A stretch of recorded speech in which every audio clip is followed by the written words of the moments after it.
You met Trump recently, is that I right? met Donald Trump at a Is this a true story? Yes, sir. Or is this one of your, he has a farm and a goat comes by? Because I'm not putting up with that shit. Oh, yeah. I saw Trump. Yeah, Trump, he had a farm. He said, I want you to meet my donkey, he said. And I was like, well, Mr. Trump, I know you're running for president, but tell me more about this here donkey. Well, he says, if you want to see the donkey, you got to first meet my 3 daughters. Now, the first one's shy, the second one's sexy, and the third one has 1 leg. I'm making all of this up. I know. But this is exactly what you do. At the ending, I would never tell that type of joke, because that's that kind of a joke that we shouldn't be telling. You're right. I apologize. But I will say, no, I did meet Trump. No, this is true. You met Trump. An absolutely true story. I was on another talk show, not a competing talk show, because talk shows don't compete. Hey, and I think no show competes with this one. No, sir.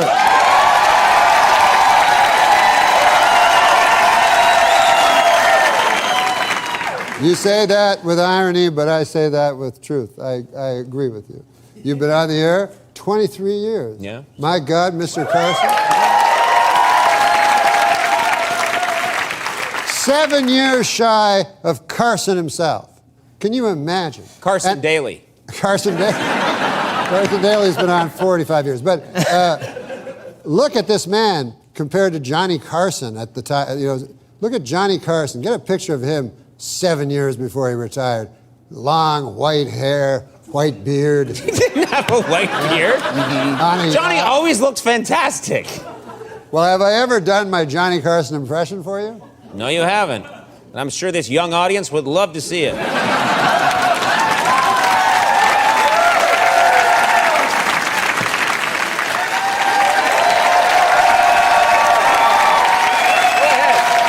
Let's see it.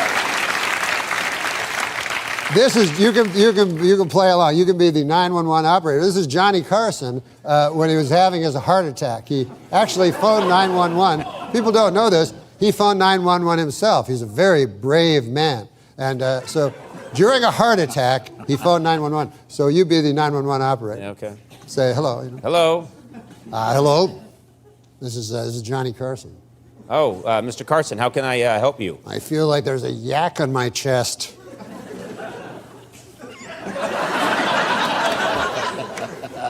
Well, sir, I'm going to hang up on you now.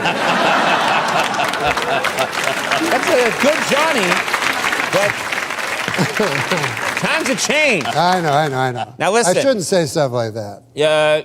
Listen. Trump, you met Trump? I did meet Trump. I guess I feel as a closeted gay man living in a deeply, like a sham of a marriage, I have the right to say more, but I guess I don't.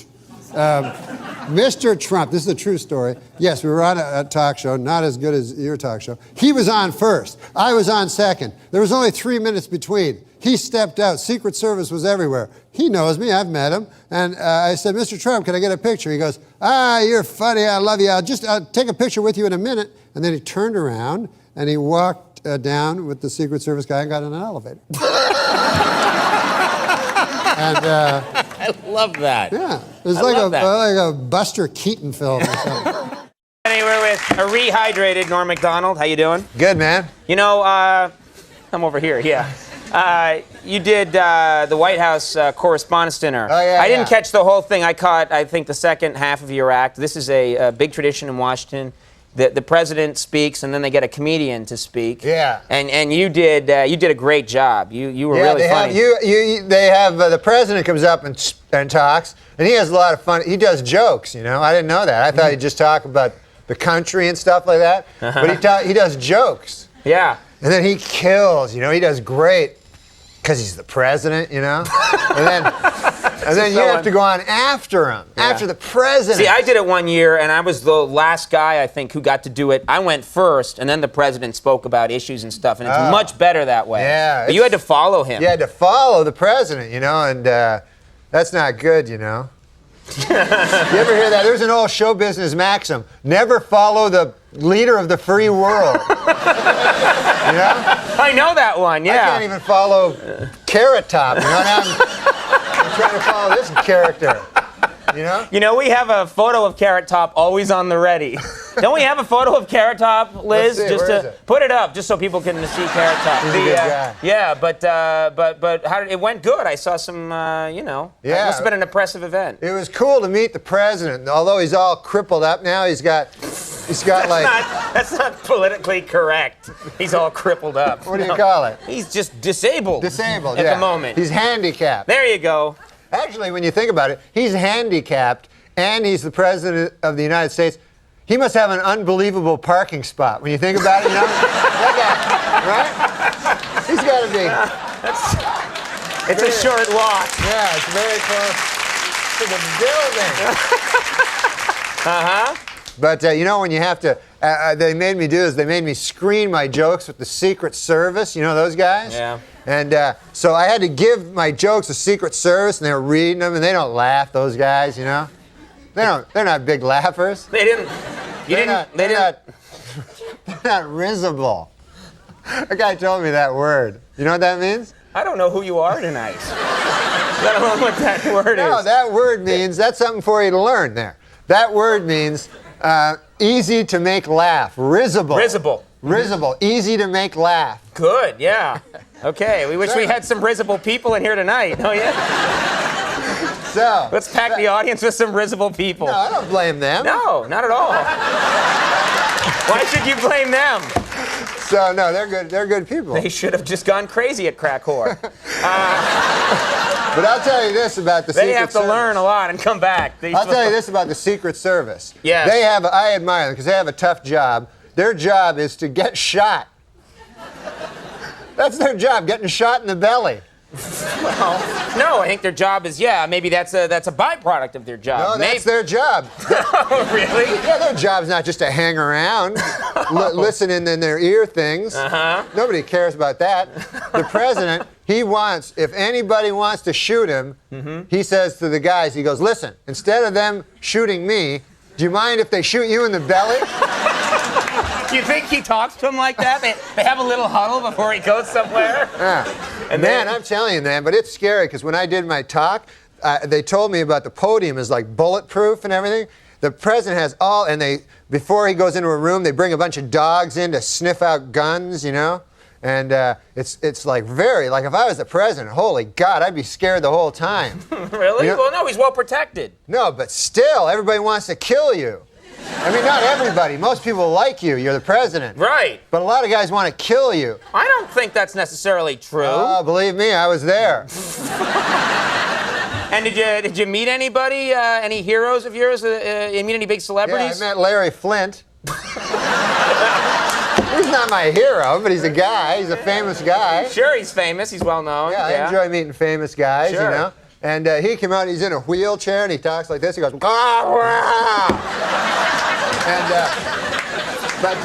he was, it's not his fault. It's not his fault. No. He was shot. So he said, because I was in the movie The People Against Larry Flint. Versus Larry. You were in the movie. The People versus. It was a famous movie, and yes, you're in it. I was in it. I was one of the people that was versusing him. Okay. So he said to me, hey, no, he's a good guy. He's a good guy. No, but this is what he said to me, Conan. He goes, when you're in Los Angeles, I told him I was coming to Los Angeles. He goes, when you're in Los Angeles, he goes, look me up. He goes, I'll take care of you.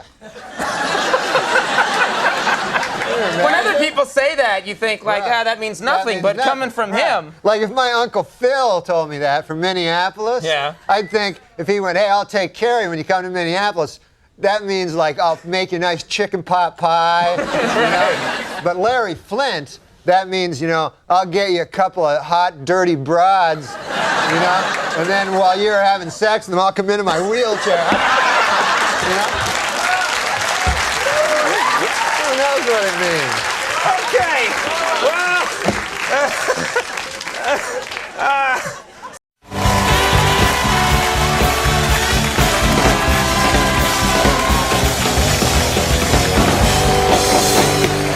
We're back. My first guest is, of course, a comedian who was a cast member on Saturday Night Live and has appeared in numerous films, including Dirty Work. Please welcome our friend Norm Macdonald.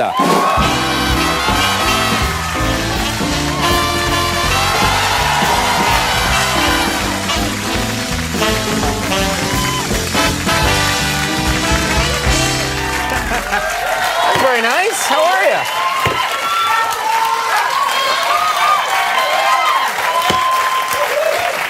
No, I had to come back to show the respect, man, because I started Saturday Night Live the same year you started this show. That's right. That's right. Yeah, and I remember watching. We'd all watch and go, I don't think it's going to work. It's not going to work. And, but then it worked, and it was great, and we're all really proud. And so that's great. And also, it's stunning how Jay Leno outfoxed you again. Yeah, he's good. I know. You think, everybody's like, oh, I'm Jay Leno. They do the voice and everything. Meanwhile, he's the shrewdest guy. He outfoxed. You're in good company. He outfoxed Johnny Carson, David Letterman. Every 10 years, some redheaded rube shows up. I'm like some clown off the bus with cardboard suit. Gee golly, this is going to be great. Yeah, you can have it after me.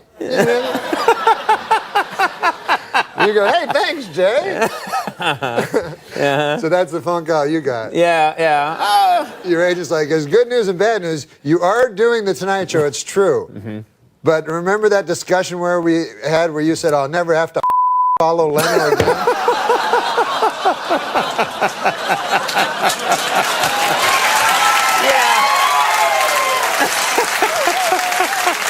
Yeah. It's so nice to have you back, Norm. It's so very nice to have you back. And you bring joy to so many people. And you know what? I'll tell you something, Norm. These are tough times. People need to laugh now because it's the economy. Since I last saw you, the whole economy is tanked. I watch the news, and I don't understand a lot. Some people think I do. Because I used to do, the pretend news. So they'll think I know. But I don't. Like, really? You get confused about stuff? Yeah, you know that. Yeah. So, but when I'll watch TV or something, they'll say the deficit, and then I go, I've heard that word. You don't know what the deficit is? No, do you? Not really. But then sometimes I'll hear a word, so it'll be like the Great Depression. One time that's what I heard. I was watching the news, and it said there might be an upcoming Great Depression. So that one kind of resonated with me. Yeah, sure. It would. That grabs you. Yeah. Sure, because I've heard of that. I remember, I've read books, and it's not. I'm bragging. I've read a book. Yeah. I read books on the Great Depression, and they seem cool. But I would like to. It would be fun to go. I don't even like my wife anyway, and I don't got no money. I'll just get a stick and a pouch and head out. No one does that anymore. No one ties a rag to a stick anymore. And what are you going to do? You're going to find a partner is what you're going to do pretty quick if you value your life. Really? Yeah. You see, people, it's all going to be different once the Great Depression, because my dad used to tell me about the Great Depression. Like, if I had money to invest in right now, you know what I would invest in? What's Guys jumping off the top of buildings. You think that's not going to happen, but soon that's going to be very big. And then those guys won't be powerful anymore because most of them will be dead and the rest severely crippled. And so the powerful guys will be the old hobos. The hobos from olden times? From the original Depression. Oh, okay. Those guys are still around? Some of them never gave up the life. Okay. And they use that stick for more than carrying a pouch on, I'll tell you that. I don't even know what that means. What that means is they'll drive your head, they'll, like an overripe cantaloupe it looks like. What? Until... the hell is that? They'll club you to death for a sandwich. Oh, my God. Well, thanks for spelling it out for me. All right. So you're afraid of these hobos? Well, of course I am. You really think these old hobos from the Depression, you think there's any one of them left? Yeah, there's Kitchener Leslie. What? He's an old hobo that's waiting in wait for his time. You'll know all about it. You just wait. Hey. You will literally say anything. It doesn't matter to you, does it? I thought we were here to, as well as to say a lovely goodbye to you for getting a promotion. Is to say... you have a big project to talk about. I have a big project. Let's tell us what this project is. This is exciting. Are you familiar with Sully Sullenberg? The captain who landed the plane on the Hudson. Everybody knows Captain Sully Sullenberg. Everybody now. Everybody now knows who he is. I've known him for quite a long time. You knew him before this whole thing happened? I knew him 10 years ago. You knew Sully Sullenberger, the captain who landed the plane on the Hudson, that long? Yes. 10 years? Yes. And I, as soon as I first met him, I thought there's something special about this guy, and I bought his story. You're kidding. That's fantastic. That's great. Yeah, I met him in, where did I meet him? Airport. I met him. It was a Sbarro's. That adds up, yeah. And he was getting pizzas. He was getting pepperoni. But anyway, whatever. So. And I heard you made a movie. I made a movie. This is going to be a huge movie. You have the movie of Captain Sully Sullenberger. Yeah, I could break it here, I guess. This is great. This is huge. Well, you want to see a clip? Yeah, I want to see a clip, and this must have an exciting footage. Well, well. This story, the end of this story is incredible. When the engines go out and the movie's been in the can for 6 months. you made a movie about Captain Sully Sullenberger, and you finished it before he even crashed the plane on the Hudson, landed. Yeah, and it's too bad, man, because I was struggling for an ending for a long time. It's called Sully Sullenberger. Sully Sullenberger. You clearly spent 10 years. You've known this man. You forgot the at the end of his name? I call him by a nickname, whatever. It's called Sully Sullenberger, Airport Pilot. But anyways, I brought a clip. Oh, let's take a look at the clip. Can I say something? Yeah. I play Sully. You play Sully in the movie? We have to see this now. Unbelievably, this was shot before the incident that made him famous, but let's take a look.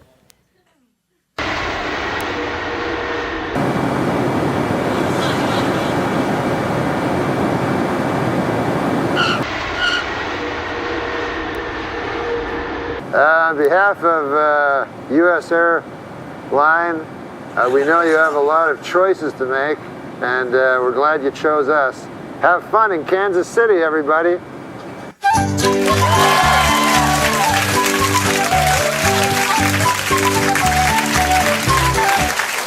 It's not a good ending. It's a terrible ending. It's the worst possible ending. I keep saying reshoots, and they have no money for reshoots. They're like, I said a long shot of the Hudson. Nothing. No, that's not going to do it. But mostly, I know there's not enough time, but mostly we talked about it was a love story. What? A love story with who? Him and his wife, Lori Sungelberger. What was her name? I wrote this bit 25 minutes ago.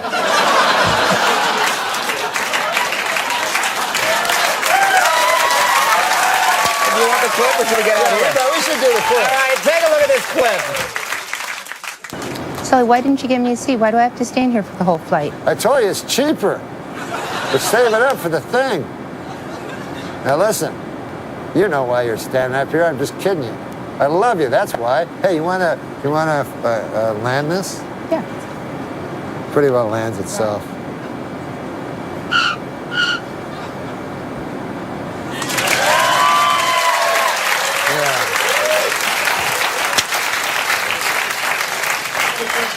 Hey, we're going to be friends in L.A., No, man. we're not going to be friends in L.A. You betcha.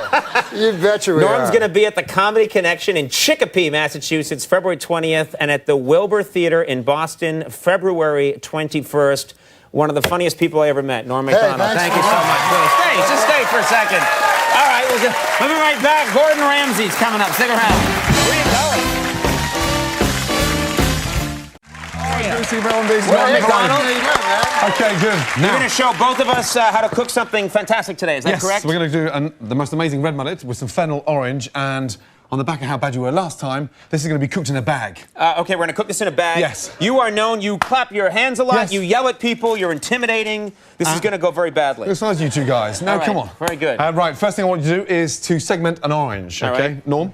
Yeah? Wakey, wakey. Okay. Well, no one else in the world says segment an orange. Yeah. Okay. You just cut the edges off. That's what you want, right? No, you want to... you've already started the wrong end. Look, that's the bit there. All right. Well, So okay. just top and tail it like that. Look, come on, wake up, stand there. I'm up to 4 segments. Why, you didn't tell me a number of segments? No. He wants the edges off, I think. Hey!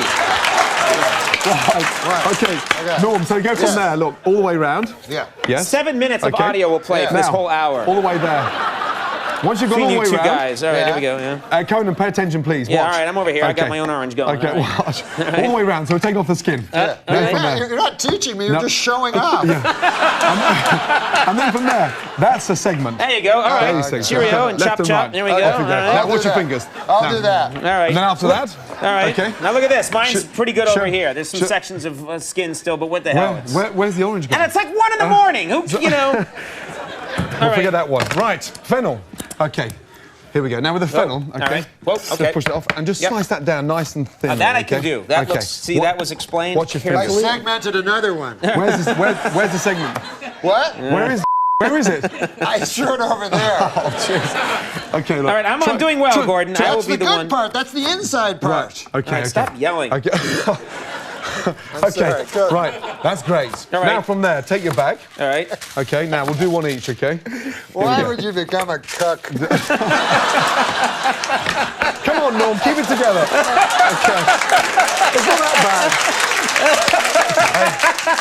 Big boy. Okay, all right. The word chef. Chef, All right. I'm sorry, Okay. chef, you're right. Ladies cook. Okay. I All know. right. Whoa. Right. That's a joke. Oh. All right. No, you Okay. won't. I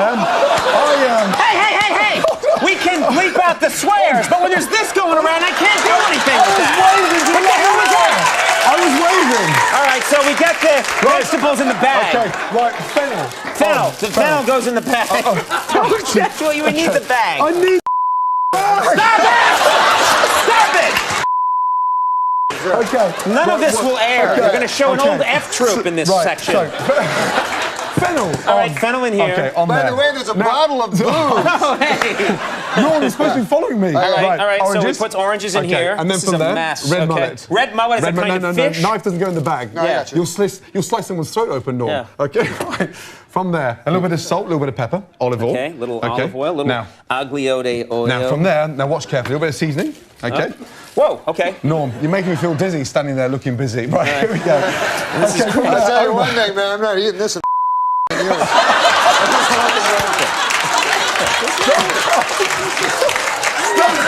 You haven't even tasted it Why are we yet. even having a cooking segment at this point? Why would there even be a cooking segment? Why would anybody even have a cooking segment with you people? Here we go. Right, Ridiculous. No, right, here we go. Right, fold the bag over. Yeah. Oh, Okay, yeah. nice and tight. All right. Okay, and then from there, twist the paper so Twist you the seal the paper. end. All right. Nice and tight. God, I hope he's Nice a and- magician. Nice and tight. A bird's gonna come out. Yeah, Now, all right, here we go. All the way, right. all the way round. All right, Okay. chop, chop. Now, Yeah. from there, a little hole. A little hole. Okay, and then from there, pour a little bit of wine in there. It's a big waste of wine right there, buddy boy. Okay, All right, right in and then here. from there, turn it round. Okay. What? Come on, no. You're gonna be tight. Tight. He does it and then goes, look what Norm did. We got to it nice and tight. This is not going to air. This will never be seen by anybody. This will never be seen by anybody. Just concentrate. We've learned. Okay, what does it look like at Okay. the end? Oh, Right. look, it just came out magically from a pan. This is how it's cooked. As it cooks, Oh, yeah. it steams inside the bag, okay? Then you rip it open, and there you got a beautifully steamed red mullet, orange, and fennel. It never gets better than that. Do it exactly the way we did, using the same language and the same obscene gestures. Gordon Ramsay, Norm Macdonald, my apologies, everyone.